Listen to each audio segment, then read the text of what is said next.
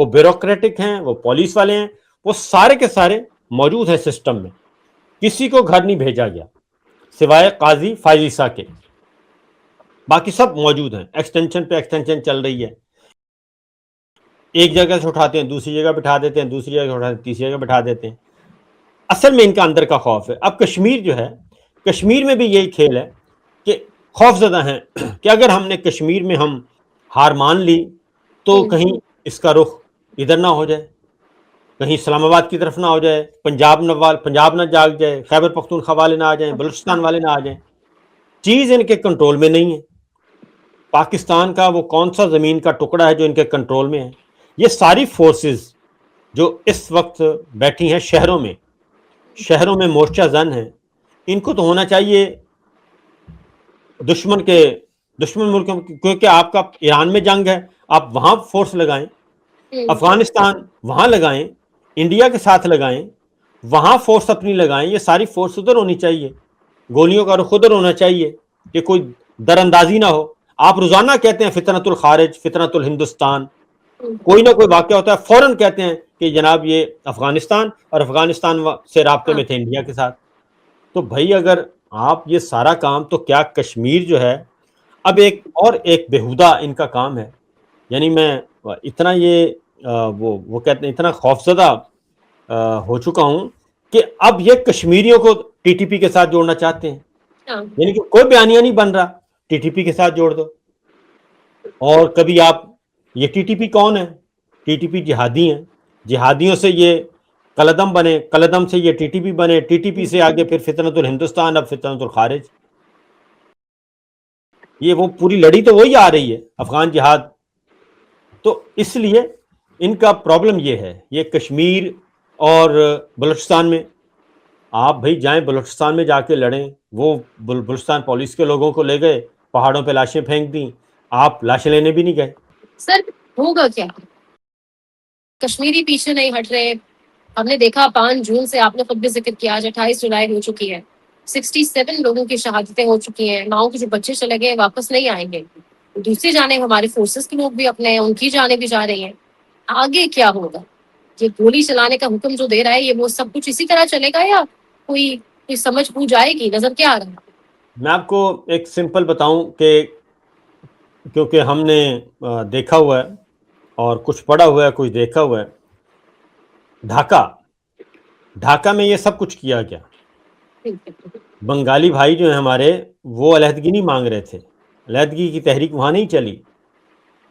وہاں پہ سارا کام اس وقت خراب ہوا جب وہاں پہ آپریشن کیا گیا, بالکل اسی طریقے سے. یعنی کہ جن لوگوں نے پاکستان بنایا, پاکستان کے لیے قربانیاں دیں, وہیں آپ نے آپریشن کر دیا. شیخ مجیب الیکشن لڑا تھا فیڈریشن کے اندر رہ کے, اس نے مان لیا تھا کہ میں آئین پاکستان کے اندر رہتے ہوئے یہ الیکشن لڑ رہا ہوں. اس فریم ورک کے اندر رہ کے الیکشن لڑا, وہ الیکشن جیت گیا. اس وقت یہ کانسیپٹ دیا گیا اس وقت یحییٰ خان نے اینڈ بھٹو صاحب نے کہ جناب دو وزیر اعظم رکھ لیتے ہیں, ایک وزیر اعظم ادھر ایک ادھر. یعنی ایسے بےہودہ مشورے دیے گئے, اور جب وہ جیت گئے ان کا مینڈیٹ تسلیم نہیں کیا گیا. پھر وہاں پہ فورسز نے آپریشن کیا, اور آپریشن کے نتیجے میں اس کے بعد وہ پاکستان اس دن ٹوٹ گیا تھا. پھر آپ کی 90,000 فوج. آپ کو اگلی بات بتاؤں کہ یہ جو سرنڈر ہوا تھا 16 دسمبر کو انڈین آرمی نہیں آئی ہوئی تھی, پہلے سرنڈر ہوا ہے, اس کے بعد انڈین آرمی آئی ہے. یہ ان کے حالات ہیں, اور جب اس طرح کے کام کریں گے وہی چیز جو ہے, اس وقت بھی یہی سمجھا جا رہا تھا کہ جناب ہم نے کنٹرول کر لیا, شیخ مجیب کو اندر کر دیا, ادھر آپریشن ہو گیا, صورتحال انڈر کنٹرول ہے. اور وہاں پہ جو ہمارے تھے کمانڈرز, وہ بتا رہے تھے کہ جناب سچویشن انڈر کنٹرول ہے. اور کوئی کہہ رہا تھا کہ میری ڈیڈ باڈی سے گزر کر کوئی آئے گا, کوئی کچھ کہہ رہا تھا.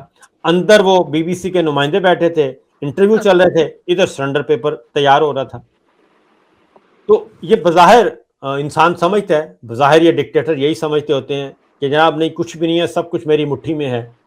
وہ مٹھی میں کچھ بھی نہیں ہوتا, کیونکہ ریاست کسے کہتے ہیں؟ وہ میں بھٹو صاحب کو بلاول بھٹو کہہ رہے تھے کہ ریاست نے فیصلہ کرنا ہے. ریاست عوام ہے. عوام کی نمائندہ جماعتیں ہیں، سیاسی جماعتیں عوام کی نمائندگی کرتے ہیں. ریاست نے تو فیصلہ کر دیا، عوام نے تو 8 فروری کو بھی فیصلہ دے دیا، گلگت بلتستان میں دے دیا. اب کشمیر کا الیکشن، اس کو بھی آپ نے فارم 47، یعنی کہ ادھر لاشیں گر رہی ہیں. 5% آپ کی ٹوٹل 5-6% 7% ہے آپ کی ٹرن آؤٹ ہے، اور آپ ہزاروں ووٹ نکال رہے ہیں. آج میرا خیال ہے وہ بھٹو صاحب کو بھی آج سمجھ آئی ہے، بلاول کو، کہ اب یہ حدت اور شدت ان کی طرف جا رہی ہے. فارم 47 پہ لڑ رہے ہیں دونوں، نون لیگ اور پیپلز پارٹی والے. ابھی بھی ان کو فکر نہیں ہے کشمیر کی، کوئی فکر نہیں ہے کہ وہاں پہ لاشیں گر رہی ہیں، گولیاں چل رہی ہیں، کوئی فکر نہیں ہے.